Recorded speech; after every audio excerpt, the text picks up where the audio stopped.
भगवान बड़ी कड़ी परीक्षा लेते हैं। आप जब पहली बार भक्ति के मार्ग में आओगे ना तो आपके सपने में भगवान दर्शन देंगे आपको। आप पहली बार माला जपोगे, पहली बार कथा सुनोगे तो 2-5 दिन में ही ऐसा लगेगा कि भगवान हम मिल जाएंगे। आपके सपने में दर्शन देते हैं, आपको अच्छा लगता है, और उसके बाद जब मन लग जाता है ना भगवान में तो भाई ठाकुर जी दर्शन नहीं देते। क्यों नहीं देते? यही उनकी परीक्षा है, यही वो कसौटी में कस के देख रहे हैं कि तुम कच्चे हो कि पक्के। अब तुम पकाओ अपने आप को, करो भजन, करो भजन। एक जिद होनी चाहिए। भक्त क्या करता है? जिद करता है। जैसे ध्रुव जी ने जिद की कि बिना भगवान को पाए, नारद जी ने बड़ा डराया था, बड़े बड़े शेर है, खा जाएंगे, कैसा क्षत्रिय बेटा है, माँ की बात का बुरा मान के आ गया। हाँ, नारद जी ने बहुत डराया, जंगल खतरनाक है, शेर मार डालेगा। ध्रुव जी ने कहा कल मरने का आज मर जाऊं, पर भगवान को प्राप्त किए बिना अब लौटने की कोई बात नहीं करूंगा। ये जिद जो है भगवान को पाने की, यही जिद भगवान तक पहुंचाती है। और नारद जी भी जिद करने लगे कि आज लड़कपन में नहीं हुआ भगवान का दर्शन तो कोई बात नहीं, जवानी में नहीं हुआ भगवान का दर्शन कोई बात नहीं, बुढ़ापे में नहीं हुआ दर्शन कोई बात नहीं। और जैसे ये सोच रहे थे, उनकी आंखों के सामने जैसे बिजली चमकती है ना बरसात में, वैसे ही भगवान बिल्कुल चतुर्भुज रूप में प्रकट भये और दर्शन दी। और बिल्कुल बिजली 1 सेकंड से भी कम वक्त के लिए आती है और चली जाती है। अब नारद जी उस दृश्य को जब देखे तो वही मन में बस गया, वही झांकी बस गई और उसी का चिंतन, हे प्रभु कहाँ चले गए, अभी तो यहीं थे, कहाँ चले गए। तब आकाशवाणी हुई, पुत्र इस जन्म में मेरा दर्शन संभव नहीं है, जब तुझे अगले बार दिव्य शरीर प्राप्त होगा तब उस दिव्याति दिव्य शरीर से मेरा साक्षात्कार आपको होगा, इस शरीर से संभव नहीं। हाँ जी। अच्छा एक बात बताओ, अभी कोरोना काल में कोरोना के मरीज का इलाज करने के लिए डॉक्टर ने ड्रेसअप जो पहन रखा था वो अलग था कि नहीं? हाँ या ना? क्या था? एक पूरा पॉलीथीन के लेयर से ढका, फिर पॉलीथीन के लेयर से ढका, पॉलीथीन का कोट, पॉलीथीन का ये ग्लव्स वगैरह, पांव का जूता, 1 नहीं 2 नहीं 3 नहीं 4 नहीं 5-5 लेयर लगाए थे कि नहीं? हाँ या ना? क्यों लगाए थे? क्योंकि सामान्य इन हाथों से कोरोना के मरीज को पकड़ेंगे तो हमें भी हो जाएगा। बस मेरी माँ, जैसे कोरोना के मरीज के लिए डॉक्टर ने विशेष प्रकार के ड्रेसअप पहन रखी थी, उसी प्रकार से भगवान की प्राप्ति के लिए ये शरीर पर्याप्त नहीं है। भगवान जब अपनी प्राप्ति कराते हैं तो इस शरीर को छोड़कर परमात्मा के दिव्य शरीर प्रदान करते हैं। उस दिव्य शरीर से भगवान का दर्श परस संभव है, इस शरीर से संभव नहीं। इसलिए नारद जी को इस जन्म में भगवान की प्राप्ति नहीं हुई, पर अगले बार शरीर पूरा किया भगवत चिंतन करते करते तो ब्रह्मा के पुत्र तो ऑलरेडी थे, फिर इन्हें नारद जी का शरीर प्राप्त हो गया। श्राप के कारण पतन हुआ, फिर इनको मिल गया। और अब नारद जी अपने पिताजी से दूरी बना के रखते हैं, ज्यादा भगवान नारायण के घर जाते हैं, पिताजी के घर कम जाते हैं। इनको पता पिताजी का स्वभाव, फिर श्राप राप दे दो तो फिर जाना पड़े, इसलिए दूर ही रहते हैं भगवान नारायण के पास, क्योंकि वो बढ़िया है। अरे भगवान नारायण तो ऐसे हैं कि उन पे गुस्सा भी कर ले कोई। स्वयं देखो ना, एक बार नारद जी ने श्राप दे दिया था भगवान नारायण को। एक बार नारद जी का मन हुआ कि हम शादी कर लें, सबके बच्चे देखते तो उनका भी मन हो गया, अपने भी होते तो बढ़िया हो जाता। शादी करने का मन बनाया तो भगवान से कहने लगे, प्रभु आपन रूप देहु प्रभु मोही, और जैसा मेरे लिए उचित हो, हित हो, वो आप करो, और प्रभु मुझे अपना रूप दे दो। तो भगवान ने बंदर वाला रूप दे दिया। अच्छा, भगवान ने बंदर का रूप क्यों दिया? क्योंकि नारद जी ने कहा ही था अपना रूप दे दो। तो भगवान के सारे रूप भगवान के ही तो हैं। यहाँ जितने मुख दिख रहे हैं, जितने रूप दिख रहे हैं, ये सारे रूप किसके हैं? भगवान। बंदर का रूप भगवान का, बिल्ली का रूप भगवान का, हाथी का रूप भगवान का, बारह का रूप भगवान का। अरे इस सृष्टि में जहाँ देख रहे हो, जिसे देख रहे हो, कीट पतंगा का रूप भी परमात्मा है, हरि व्यापक सर्वत्र समान। उसके अतिरिक्त क्या है? जैसे मिट्टी के घड़े में मिट्टी के अतिरिक्त कुछ नहीं है, उसी प्रकार इस संसार में, इस ब्रह्मांड में, उस परमात्मा के सिवा कुछ नहीं है। बस भक्तों देखने का नजरिया है। अच्छा बताओ ये क्या है? बताओ ये क्या है? बोलो जोर से। रुमाल। आपको तो रुमाल दिख रहा है, हमें तो कुछ और दिख रहा है। आप कहेंगे कपड़ा, तो ना ये रुमाल है ना ये कपड़ा है, ये मात्र एक धागा है। इसका एक एक धागा निकालता जाऊं तो ना रुमाल जैसा कुछ बचेगा ना कपड़े जैसा बचेगा। है तो एक्चुअली धागा, पर कहते हैं रुमाल और कपड़ा। उसी प्रकार ये संसार एक्चुअली है तो परमात्मा ही। जैसे धागा धागा मिल करके एक वस्त्र बन गया, उसी प्रकार परमात्मा परमात्मा मिलके ये संसार बन गया। उस परमात्मा के सिवा इस ब्रह्मांड में कुछ नहीं है। जैसे इस धागा, इस कपड़े में धागा समाया है, उसी प्रकार इस सृष्टि में वो परमात्मा समाया बैठा है। बस नजरिया देखने का है। किसी को कपड़ा दिखता है, किसी को रुमाल दिखता है, पर किसी विवेकशील को तो धागा ही दिखे, वो जानता है धागा ही। उसी प्रकार आपको ये संसार दिखता है तो किसी को ये स्त्री पुरुष बेटा बेटी पेड़ पौधे हाथी नदी तालाब समुद्र दिखता है, पर जो परमात्मा को जानने पहचानने वाला परम भक्त है वो तो सर्वत्र परमात्मा का ही दर्शन करता है कि मेरे परमात्मा ही समाये हैं सबके रूप में, ना जाने किस रूप में नारायण मिल जाए। इसलिए भगवान का ही दर्शन करने का अभ्यास करना चाहिए। आज नारद जी ने दिव्य शरीर पाकर के परमात्मा की शरणागति प्राप्त की। आप भी भगवत भक्ति भगवत चिंतन में लगे रहिए। पता नहीं कब आपको भगवत प्राप्ति हो जाए, कब भगवत दर्शन हो जाए। कभी तो कृपा करेंगे, कभी तो कृपा करेंगे, कभी तो कृपा करेंगे। राम राम रटते रहो जब तक घट में प्राण, कभी तो दीन दयाल के भनक पड़ेगी कान। श्री नारद जी महाराज ने कहा कि अब तो देखो, अब व्यास जी ने नारद जी की पूर्व चर्चा सुन के कहा कि वाह, संतों की कृपा का ये फल है, ये प्रेम। अच्छा, नारद जी की पूर्व कथा जब व्यास जी ने सुनी तो बड़े प्रभावित भये और भागवत की सुंदर सी व्याख्या शुरू कर दी। भागवत को कहाँ से प्रारंभ किया? ब्रह्म सूत्र से। चर्चाएं कहाँ से लाई? अच्छा, महाभारत उनका सबसे बड़ा महाग्रंथ था, महाकाव्य था, तो महाभारत से ही भागवत को प्रारंभ करते हैं व्यास जी महाराज। महाभारत की कौन सी बात से प्रारंभ करते हैं? महाभारत की चर्चा से। अच्छा, महाभारत क्यों हुआ था? महाभारत कौरव और पांडवों के बीच में हुआ। क्यों हुआ था? कारण था, महाभारत ना होता तो हमें और आपको शिक्षा कैसे मिलती? सच कहें, हमारे वेद पुराणों में जो लिखा है वो केवल आपको और हमें शिक्षा देने के लिए लिखा। चलो महाभारत से कुछ सीखते हैं, आओ सीखते हैं। क्या सीखना है महाभारत से? पहली बात तो ये सीखना है, पहली बात कि अर्जुन ने अपने रथ पर सबसे पहले किसे बिठाया? ये सीखने लायक। किसे बिठाया? किसे बिठाया? अर्जुन ने अपने रथ पर किसे बिठाया? भगवान श्री कृष्ण को। क्या मैसेज मिला? मैसेज यही मिला कि सामने, अच्छा, अर्जुन के बस का महाभारत नहीं था। महाभारत अर्जुन जीत सके, अर्जुन के गांडीव में इतनी ताकत नहीं थी। ये वही अर्जुन है जो भीलन गोपी लूट लई, वही अर्जुन, वही बात, वही तो अर्जुन है ये जो भीलों से हार गए थे, वही अर्जुन है ये। गांडीव भी था, पुरुष बलि नहीं होते है समय होत बलवान, और भीलन गोपी लूट लई, वही अर्जुन, वही बाण, मतलब वही गांडीव, वही बाण, सब कुछ था, पर भीलों ने पराजित कर दिया अर्जुन को। अब जो व्यक्ति भीलों से पराजित हो गया वो व्यक्ति महाभारत कैसे जीत गया?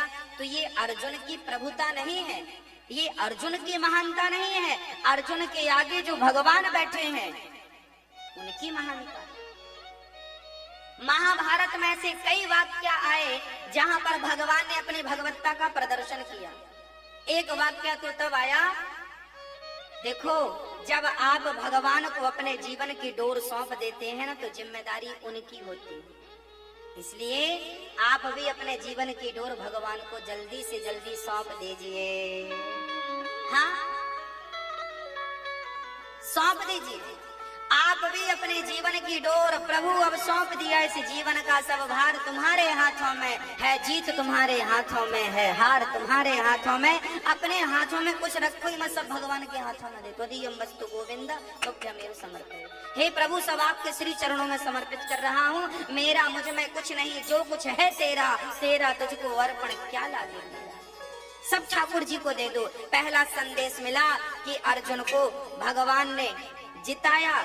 महाभारत का युद्ध जीतना अर्जुन के बस की बात नहीं, पर भगवान को जब आप बिठाते हैं तो विजय उन्हीं की होती है जो भगवान को आगे करते हैं। आप आगे ना हो जाना, ठाकुर जी को आगे करना। इसलिए घर से निकलने के पहले हमेशा भगवान का चिंतन करके निकलो। जब उनका चिंतन करके निकलेंगे तो ये माना जाएगा कि आपने भगवान को आगे रखा है। भोजन करने के पहले भगवान को याद करोगे तो ये माना जाएगा कि आपने भगवान को आगे रखा है। और पहले भोजन कर लिया, बाद में याद आई भगवान की, तो भी चलेगा, पर कल से सुधार कर लेना। गलती आज हो गई, कल ना करना। आगे भगवान को ही रखना है, पीछे नहीं करना भगवान को। अच्छा, महाभारत में ना भगवान ने क्या किया अर्जुन के लिए, भगवान ने भी क्या किया जरा सुनिएगा। भगवान का नाम छलिया कैसे पड़ा ये भगवान? अच्छा बताओ, भगवान पक्षपाती है या नहीं?